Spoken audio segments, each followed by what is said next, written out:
চাওয়াটা তো হইল গিয়ে সে যদি আল্লাহ তাকে বাঁচিয়ে রাখে তাহলে আমরা অতি অল্প সময়ের মধ্যে থেকে ফিরে পাবো।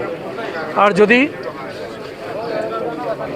গতকাল আমরা যে খবর শুনলাম গত পরশুদিন যে বিভৎস চিত্র আমরা দেখলাম ইলিয়াস ভাইয়ের, সেই পরিণতি যদি তাকেও বুক করে আল্লাহ তাকে জান্নাতবাসী করবে, আমরা সেই খবরটা পাবো।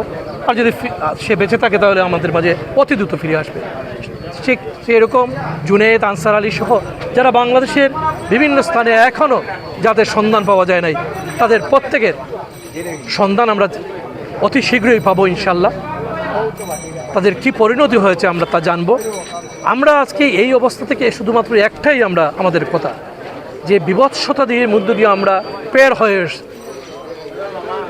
এই যে মৃত্যু উপত্যকা ছিল, এই গুমপুরিতে আমরা আবদ্ধ ছিলাম। এই যে লাশের সারি সারি লাশের আমাদেরকে দেখতে হয়েছে, প্রত্যেকটি ইন্ডিভিজুয়াল মৃত্যু এবং প্রত্যেকটি গুমের জন্য আলাদা আলাদাভাবে বিচার হতে হবে, এবং সেই বিচারটা ইনশাআল্লাহ এই বাংলাদেশের মাটিতে হবে। এবং সেই বিচারের মধ্য দিয়ে একটি বিচারহীনতার যে সংস্কৃতি ছিল, সেই সংস্কৃতি থেকে বেরিয়ে এসে আমরা বাংলাদেশটাকে সুন্দরভাবে করতে পারব।